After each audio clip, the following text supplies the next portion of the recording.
Now, Israeli media and Israeli journalists are reporting that what Trump and other American officials have been floating in recent days, that Trump was only given a kind of immediate heads up that there was going to be this strike in Doha, that in fact is a cover story that was put out. And we talked about this before, and I suggested in several interviews with Al Jazeera and others that I thought that this was a cover story, and it seems quite certain now that it was. And the fact is that I think Netanyahu and Trump discussed this in detail. Trump had to have given his consent. Remember, Qatar houses U.S. Central Command.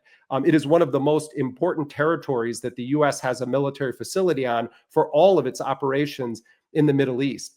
There are extensive American supplied and in some cases manned air defense systems in Qatar. So for Israel to have been able to carry out this strike would have required advanced U.S. knowledge and would have also required coordination between Israel and the United States to ensure that Qatar was not able to shoot down any of those missiles. So I think that just based on common sense, on understanding how American covert operations work, and then on the recent leaks from the Israeli media, it seems clear that Donald Trump and Netanyahu were in cahoots prior to this strike happening on the Hamas headquarters.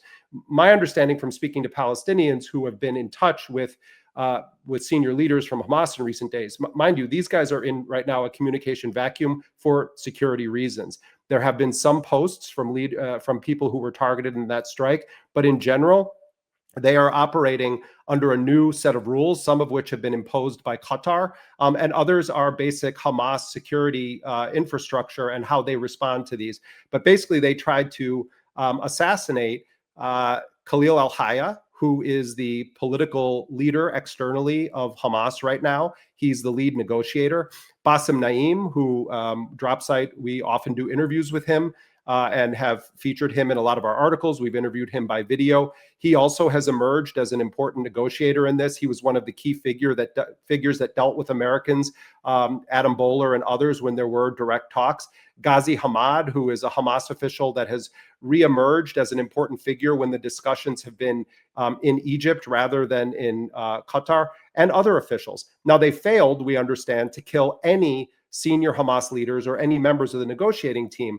Instead, they killed 5 people who were effectively either assistants to Hamas leaders or secretaries, office workers. And they also killed the son of Khalil al-Hayya, injured, according to Hamas, Khalil al-Hayya's wife and several of his grandchildren. Khalil al-Hayya did reportedly preside over the prayers at the funeral of his son in Qatar. There have been videos released also of another senior leader, Osama Hamdan, attending the funeral of a Qatari security officer that was also killed in the strike.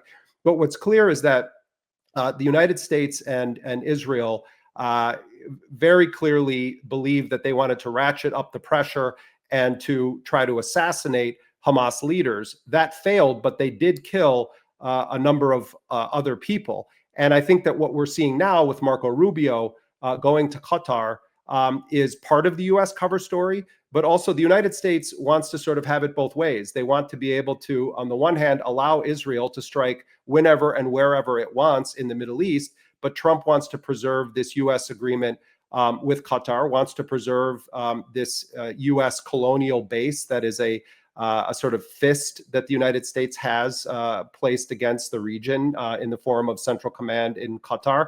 And I think it's bloody ironic that Marco Rubio leaves telling reporters, we've almost finalized a new enhanced security agreement with Qatar.